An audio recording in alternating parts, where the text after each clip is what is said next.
Donc salut tout le monde, on se retrouve aujourd'hui avec Nicolas, un étudiant en Erasmus à Cardiff, qui y est depuis quelques mois. Donc on se retrouve tout de suite en interview.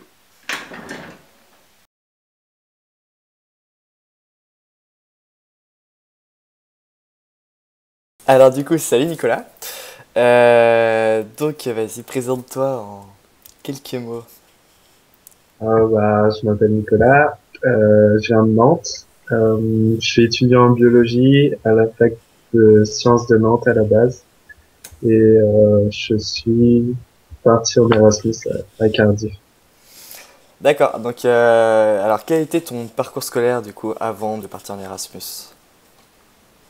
Euh, j'ai d'abord fait un bac scientifique général et ensuite je suis directement allé à à la fac de sciences de Nantes. J'ai fait une première année de licence biologie, géologie, chimie. Et après, j'ai été en deuxième année en sciences de la vie. Et je continue, troisième année, même parcours. D'accord, ok, donc tu continues la biologie à À Cardiff. Cardiff. Ok, alors donc tout d'abord, d'où t'es venue l'idée de partir en Erasmus? Est-ce que t'as vu des articles, des gens qui en parlaient, des Euh, retours? c'est mon frère qui est parti en Erasmus il y a 3 ans, qui m'a donné vraiment envie de partir. Ouais, voilà, déjà. Et ensuite parce que j'avais vraiment besoin d'améliorer mon niveau d'anglais. Donc c'est la meilleure façon de l'améliorer pour moi. Ah oui, alors ton niveau d'anglais, justement, avant de partir, t'as passé des examens pour... je sais pas. Euh, j'ai j'ai dû passer un petit test en ligne que le programme Erasmus nous fait passer pour voir. En gros, on passe le premier test juste avant de partir et on en passera un nouveau à la fin de notre mobilité pour que eux ils voient notre progression. Donc avant de partir, j'avais un niveau B2, B1, B2, mais plus vers B2. Ok. Et là, après 3 mois d'Erasmus, j'ai dû passer le TOEIC en rentrant. Et j'étais au niveau C1, C2 en 3 mois. TOEIC que t'as eu d'ailleurs avec une très bonne Ouais, note, non? ouais, avec 975, c'est pas trop mal. Donc ouais, la preuve que ça apporte un sacré bon niveau en anglais de partir. Ouais, ouais. Alors, du coup, quand t'es arrivé à Cardiff, c'était facile pour toi de comprendre les gens? Est-ce que t'as réussi à te débrouiller tout de suite, à communiquer avec tes colocs, avec tes profs? Non, la première semaine a été très difficile, on va dire. Genre, le premier jour où je suis arrivé, je préférais carrément pas parler parce que je les entendais tous parler et je me sentais pas de sortir une phrase. Sauf qu'au bout d'un moment, il y a un moment où tu vas pas te taire tout le temps, donc tu te forces. Au début, c'est difficile, tu sors que quelques mots avec des accros dans toutes tes phrases, mais peu à peu, ça devient beaucoup plus fluide et tu finis par sortir des phrases comme ça. Et puis même si tu fais des fautes, à la fin, tu t'en fiches. Ouais, donc il t'a fallu quand même plusieurs semaines avant de t'habituer à parler anglais tous les Ouais, jours. Ouais. ouais. La première semaine surtout était compliquée, on va dire, pour parler. Encore comprendre, ça va. Enfin, j'entendais des gens parler, mais parler comme ça avec mon accent qui était bien français, c'est c'est compliqué. Ouais, donc il t'a fallu ouais, pas mal de temps quand même, histoire de bien t'intégrer niveau langue, si je comprends Ouais. bien. Ok. Avant que tu partes, justement, t'avais pas un petit peu peur de laisser derrière toi ta famille, tes amis, pendant quand même un an? T'avais Euh, t'avais pas peur justement de perdre... c'est pas que j'avais peur, parce qu'au final, c'est que un an, je sais que je reviens à Nantes dès l'année prochaine. Et enfin, aujourd'hui, on a tous les réseaux sociaux, on a Facebook, on a Skype, on peut se parler quand on veut. Et je sais que ça va être un peu compliqué, genre le manque, l'éloignement. Mais au final, c'est que un an, sachant que je suis rentré à Noël et je rentre aussi un petit peu en cours d'année. Au final, ça va. Non, ça m'a pas trop fait peur cette partie-là. J'étais plutôt content de partir. Et est-ce qu'il y a eu un moment dans l'année où t'avais quand même eu un gros manque, où tu t'es Euh, senti peut-être un petit peu seul ou... ouais, il y a toujours le moment où tu arrives en Erasmus, c'est tout nouveau, t'es content, tu fais la fête, tu rencontres plein de gens. Sauf qu'au bout d'un mois, tu commences à t'y habituer, au final, tu vas en cours et au final, quand la routine commence à te rattraper, là, tu te rends compte que ça, la maison, elle manque un peu. Je dirais au bout du un mois et demi, deuxième mois du début d'Erasmus, c'est un petit moment Quand l'euphorie commence à de- redescendre un petit peu, non? ouais, c'est ça. Quand toutes les choses nouvelles, bah, elles sont plus vraiment nouvelles parce que tu commences à t'y habituer, quoi. Ouais. Ok. Donc, ouais, avec l'habitude. Donc oui, je voulais te poser la question de comment tu gardais en contact justement avec tes potes, ta famille, mais du coup, tu as répondu avec Facebook, avec tous les moyens qu'il y a aujourd'hui, Ouais, c'est c'est ça. facile. Facebook, WhatsApp, Skype, tout. Ça, c'est facile. Donc, je vais quand même te poser la question, mais est-ce que tu penses avoir perdu des amis néanmoins pendant cette année? Parce que je pense que ça fait peur à Non. beaucoup de monde de partir et de laisser derrière eux. Mm, moi, personnellement, non, j'ai perdu personne. Après, je pense que c'est pas à cause d'Erasmus que tu perdras quelqu'un que tu aurais pas perdu si tu étais pas parti. Enfin, c'est qu'un an, au final, tu gardes contact avec tout le monde et tu rentres de temps en temps. Donc, non, non, j'ai perdu personne. Ah, ok. Oui, puisqu'au final, quand tu vas rentrer en master et tu vas. Enfin, admettons que tu restes dans la même université, tu vas retrouver tes mêmes potes, ta même classe, Ouais, je c'est ça. suppose. Ouais. Ça dépend parce qu'au niveau master, tout le monde bouge un peu. Je sais même pas encore si je vais rester à Nantes. Faut que je regarde tout ça. Ok, ok, ok. Bon, maintenant on va passer à une nouvelle rubrique, la rubrique de la monnaie. Donc la transition entre l'euro et le livre, en plus avec le Brexit qu'il y a eu cette année, c'est un petit peu compliqué. Au niveau du change de monnaie, alors comment tu t'es débrouillé? Est-ce que tu as d'abord transformé tes euros en livres ou tu gardes tous tes euros et tu fais au fur et à mesure? Je sais pas. Pour le premier départ, en septembre, quand je suis parti, sachant que je restais quelques jours à Londres, j'ai fait un échange d'euros en livres, en billets, histoire que j'ai un peu de monnaie sur moi. Et ensuite, je me suis arrangé avec ma banque pour savoir s'il valait mieux que je paye par carte ou que je prenne du cash. Parce qu'en gros, on peut faire soit les deux. Et du coup, moi, ma banque m'a dit qu'avec ma carte, il fallait que je prenne tout le temps du cash et jamais payer par carte, sinon j'aurais des frais supplémentaires. Donc il faut s'arranger pour que j'ai tout le temps du cash sur moi, par exemple. D'accord, ok. Bon, après on va pas trop approfondir là-dedans parce que ça dépend des banques, je suppose, et Ouais, des offres qu'ils proposent. Ok. Alors oui, tu m'avais expliqué aussi que vu que tu n'avais pas fait le change au début, vu que le livre a perdu de sa valeur avec le Brexit, ça te fait quand même un petit avantage. mais Putain. au final, pour nous, les Erasmus, le Brexit, ça aurait été un peu une bonne chose, on va dire. Tant qu'il n'a pas été complètement fait, parce que là, c'est en fait, c'est en cours. Après, une fois qu'il sera fait, je sais même pas si Erasmus existera toujours au Royaume-Uni, mais pour l'instant, enfin, on peut toujours venir ici et la valeur du livre a complètement chuté. Donc, au final, mon loyer, par exemple, depuis le mois de septembre, il a diminué, vu que le livre a diminué aussi. Ah, donc c'est pratique. C'est cool, c'est Une bonne cool. économie d'argent. Ouais. Ok. Bon, bah, je pense qu'on a fait un peu le tour de la monnaie. T'as peut-être quelque chose à rajouter, toi? Bah, par exemple, vu que je dois passer en livre et qu'au final, c'est un peu galère, par exemple, pour payer les loyers, où il faut que je fasse un virement de compte à compte, les virements d'une banque à une banque anglaise, ça coûte de l'argent et du coup, bah, pour ceux qui ont besoin, il existe un site en fait qui s'appelle TransferWise et ça permet de faire des virements de ta banque à un autre banque, à une autre banque ou à un autre compte sans frais ou très très peu de frais supplémentaires. TransferWise. Ouais. Ok. Bon, Donc bah, oui. c'est un peu genre le bon plan Erasmus. Ok, donc c'est via un site internet, je suppose. Ouais, c'est un site internet et en fait on paye à TransferWise et eux ils s'occupent de faire le changement en livre et ils l'envoient au compte sans qu'on ait trop de frais supplémentaires par les banques. Ok. Et bah, TransferWise, le lien sera dans la description. N'hésitez pas à checker. Donc, on va reprendre du coup avec les transports. Donc, pour aller de Nantes à Cardiff, d'abord, tu t'y es pris comment? J'ai pris un avion de Nantes à Londres, ce qui revient, c'était vraiment ce qui revenait le moins cher. Et ensuite, j'ai pris un bus de Londres à Cardiff. C'était long, mais c'était aussi le moins cher. Alors, Nantes-Londres, il y en a à peu près pour 1h30, je crois, c'est ça? Ouais, 1h15, 1h30. Bah, avec le décalage horaire, ça revient au final à 15 Oui, minutes ça c'est pratique. seulement. C'est pratique dans le sens maintenant, mais dans le Nord, tu perds un peu de temps. Et tu as atterri à quel aéroport de Londres? Gatwick.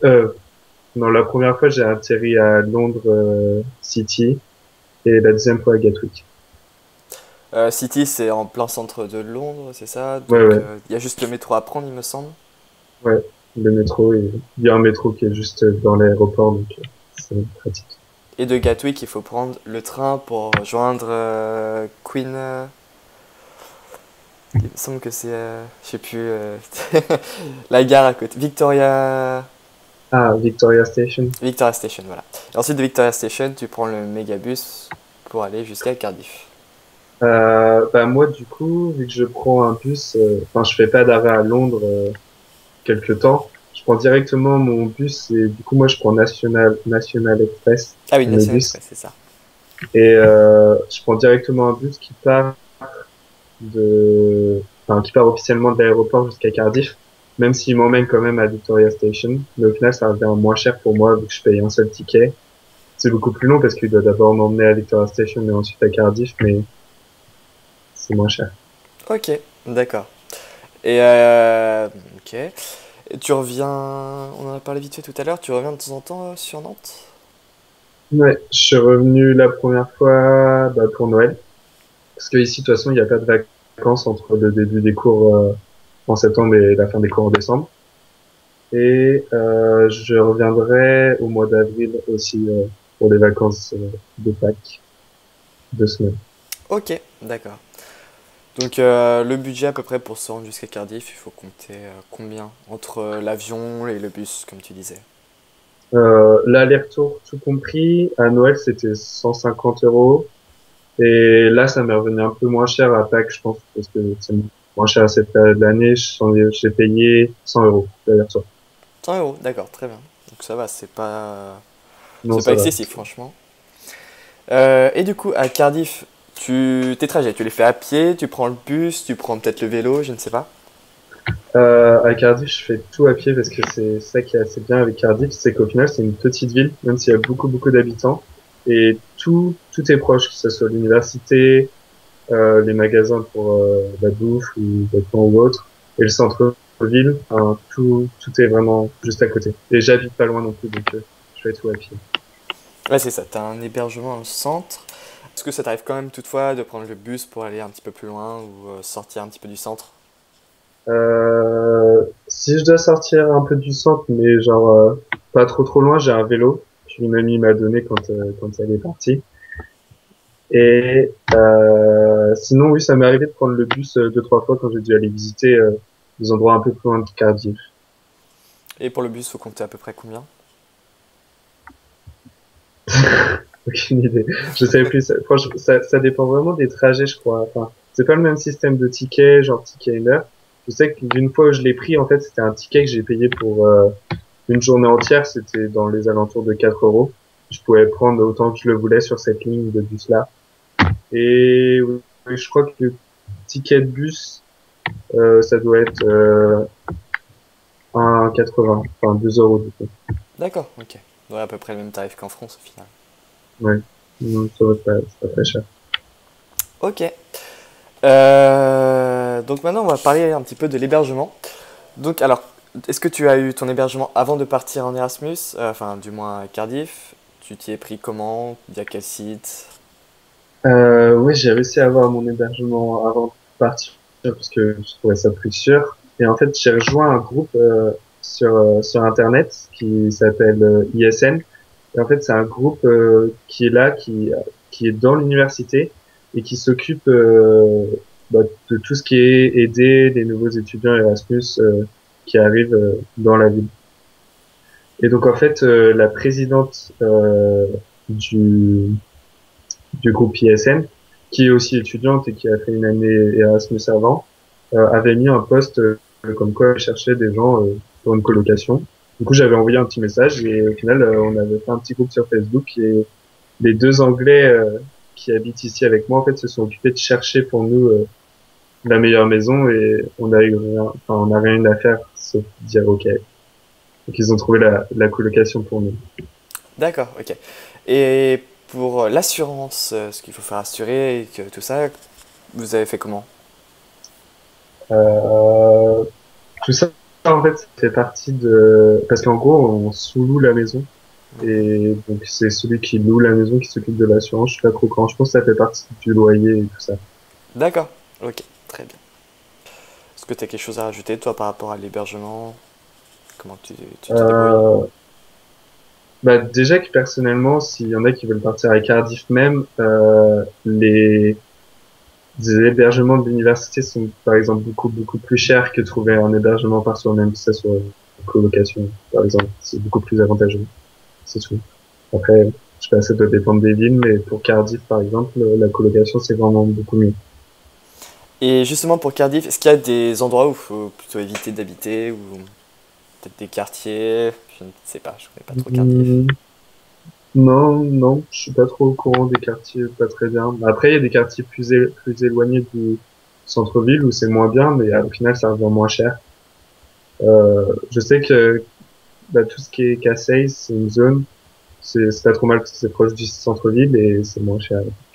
Ton hébergement, toi, t'es en colocation, alors tes colocs, c'est quoi? C'est des Anglais, c'est des gens qui sont comme toi en Erasmus? Des Français peut-être?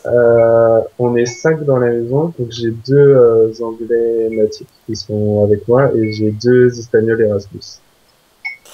Et ça se passe bien, vous arrivez à vous entendre?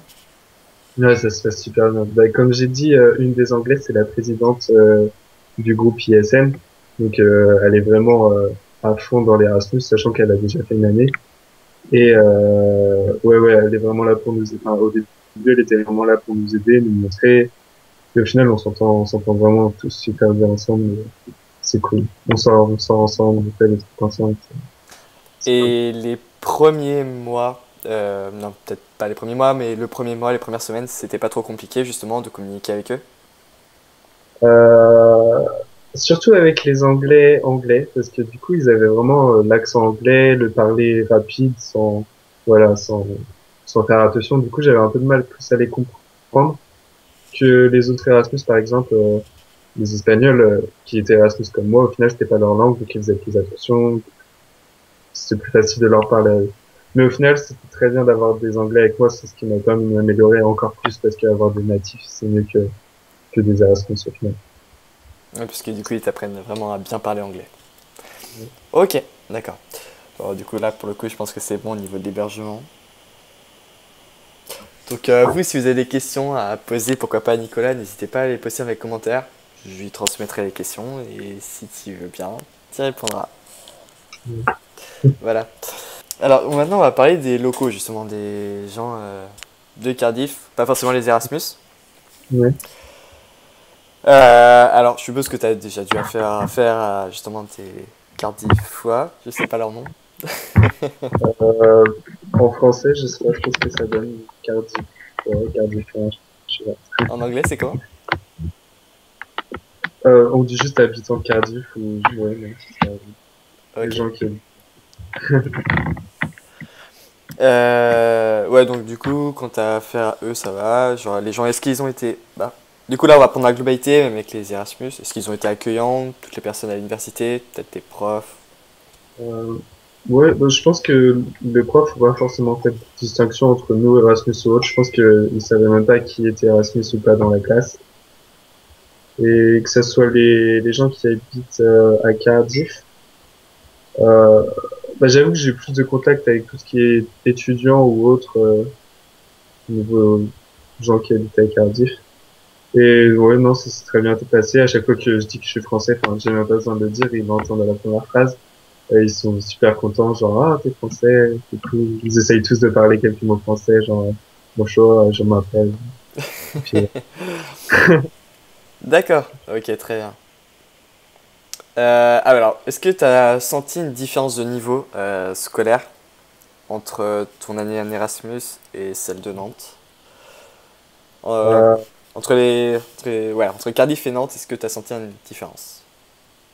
en fait, on va dire que le système d'éducation est franchement complètement différent entre l'université de Nantes, enfin, ce que je faisais en biologie à Nantes et ce que je fais ici. À Nantes, je suis habitué à avoir beaucoup d'heures par semaine où on voit tout dans les cours et ensuite on apprend les cours et puis tu redonnes ça par exemple aux examens.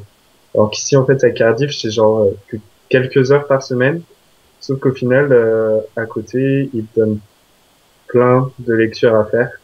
Donc ce qu'on n'a pas en heure de cours, on doit le compenser en fait beaucoup en travail personnel.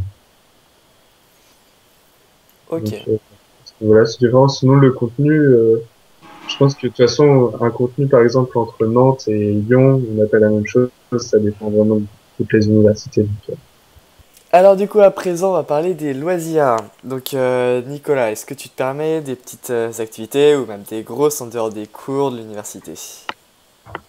ouais, c'est vrai, je m'en permets quelques-unes.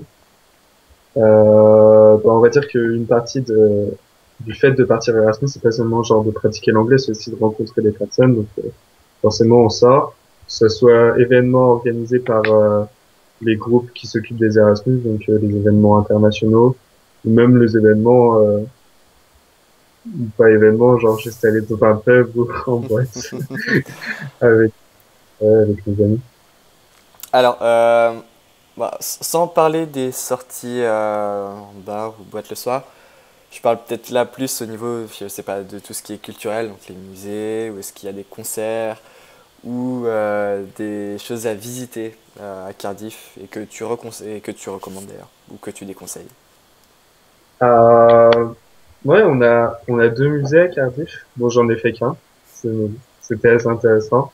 Bien que les musées, enfin, c'est pas trop mon truc, mais enfin, c'est quelque chose à voir quand tu découvres la ville. La première semaine, forcément, tu vas au musée et puis tu découvres. Euh, le centre-ville en lui-même, il est vraiment bien. Enfin, on peut voir que c'est vraiment une ville typique anglaise. Enfin, il y avait vraiment les maisons anglaises typiques, comme on voit dans les films ou autres. Et quand je suis arrivé, c'était là. Même moi, je vis dans une maison typique au final. Et ouais, il y a des magasins typiques sous les arcades. Ça fait les arcades de Cardiff, c'est pas mal aussi à voir. Et sinon, un peu à l'extérieur de Cardiff, il y a la baie de Cardiff qui est assez jolie. Et il y a un parc national qui est pas très loin, Brecon Beacon. Et il est assez beau avec des montagnes, grandes prairies, moutons. C'est cool. Alors la baie de Cardiff et Brecon Beacon, vous pouvez les retrouver dans la vidéo justement de Cardiff, où on était venu retrouver Nicolas. Donc malheureusement, quand tu parles de Bacon Brecon, Brecon Beacon ou Beacon Brecon? Je me sais jamais. C'est Brecon Beacon. Brecon Ou Beacon. Brecon Beacons, avec l'accent anglais. Ok, donc cet endroit, on l'a fait, mais malheureusement, c'était dans la buée, enfin, dans les nuages, Ouais. dans le brouillard. Le célèbre brouillard anglais d'ailleurs. Est-ce que vous y avez souvent le droit à Cardiff? Eh ben, au final, vu ce qu'on m'avait dit avant de partir, tout le monde me parlait du temps. J'ai été vachement étonné, genre, positivement du temps, parce que c'était vraiment, enfin, mieux que ce que je m'attendais. Ok, on a de la pluie, hein, surtout dernièrement. J'avoue que le mois de février, fin janvier, c'était pas vraiment ça niveau beau temps. Mais tout mon premier semestre, franchement, le temps était pas mal, du soleil. Enfin, pas pire qu'à Nantes, en fait. Ok. Et au niveau des températures? Euh, Ça allait. Le mois de décembre était très froid, mais jusqu'à maintenant, depuis que je suis revenu en janvier, niveau température, ça va. On descend pas en dessous de zéro, par exemple. Donc à peu près les mêmes températures que ce qu'on peut avoir Ouais. à Nantes, même en France. Franchement, niveau temps, tout ça, température, c'est pas pire que en France. Ok, donc Cardiff, ça va alors. Parce qu'on est à côté de la mer, je pense. Vous devez profiter d'un climat océanique, je pense. Ouais. Je sais pas du tout. Est-ce que tu fais du sport à Cardiff? Euh, je vais à la salle, c'est tout. Tu vas à la salle, donc t'as trouvé une salle qui était pas trop chère dans le centre? Ouais. Contrairement en France, du coup, je vais pas à la salle de l'université parce que ça se trouvait plus cher qu'une salle privée qui était dans le centre-ville. Là. même pas 5 minutes de marche de chez moi. Donc, je vais là-bas et c'est très très bien. Et ça, tu sais à peu près combien, enfin, ça coûte combien à peu près Ça me coûte 19 pounds par mois. 19, ouais. Ah oui, Donc, donc c'est vraiment pas cher, quoi. 25 €, non, ouais, même un peu même moins. pas, non. Mais ouais, même moins maintenant. Ouais, ça va. C'est vraiment avantageux. Et t'as ouais, une bonne salle avec tout ce qu'il faut. Ouais, une salle privée, belle salle avec les beaux matos, tout. C'est cool. Et je sais que pour ceux qui veulent courir, il y a il y a le parc à côté du château. Ouais, Je suppose ouais, qu'il est. il y a des parcs un peu partout. Il y a un autre parc qui est encore un peu plus loin, de l'autre côté de la ville, qui est très très beau. Et franchement, pour courir, il y a vraiment plein d'endroits. Ok, donc pour les petits joggers, il y a ce qu'il faut faire. Il y a ce qu'il faut pour. Et puis, même dans l'université même, en fait, c'est comme dans les films, on va dire, il y a plein de petites sociétés. Et par exemple, il y a tous les sports, toutes les sociétés qui représentent tous les sports possibles. Donc, si au début de l'année, on veut faire un sport particulier, que ce soit foot, basket, paintball, n'importe quoi, il y a une société pour tous les sports, on la rejoint et après, il suffit d'aller aux entraînements organisés. Donc tu as la Donc, possibilité de t'inscrire dans plein d'activités, d'accord. Et c'est un justement, peu. et justement en parlant de ton université, donc alors à Cardiff, ça se présente comment les bâtiments eux-mêmes?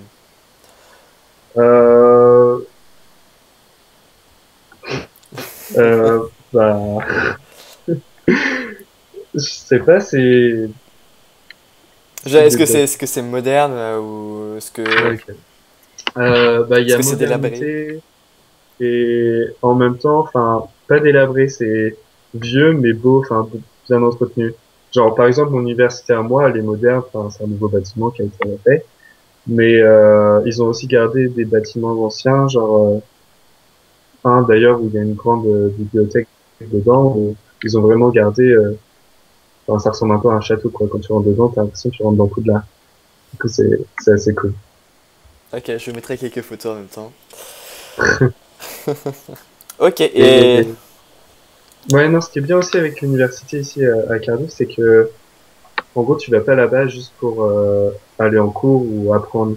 T'as plein de trucs à côté. Comme j'ai dit, bah déjà, il y a toutes les sociétés qui appartiennent à l'université, mais il y a aussi tout ce qui est. euh, on a un bâtiment qui s'appelle la Students' Union, et dedans, il y a tout ce qui est café, il y a un coiffeur, il y a tout pour manger, des endroits pour se reposer, il y a un bar, un pub, et il y a aussi une boîte de nuit dans l'université, en fait. ok, d'accord, donc ouais, t'as vraiment tout ce qu'il te faut pour passer ta journée en fait au sein de l'université, même si t'as pas cours quoi. Ouais, c'est ça. En gros, ils prennent vraiment, enfin, ils font attention à ce que l'étudiant il puisse aller à l'université, mais puisse tout faire à l'université, quoi. Ok, donc toi, au final, t'es pas souvent chez toi pour bosser. Ça dépend, parce que moi, je suis le genre de personne qui aime bien bosser chez lui, genre pas trop à la bibliothèque, mais je connais pas mal de gens qui travaillent à l'université.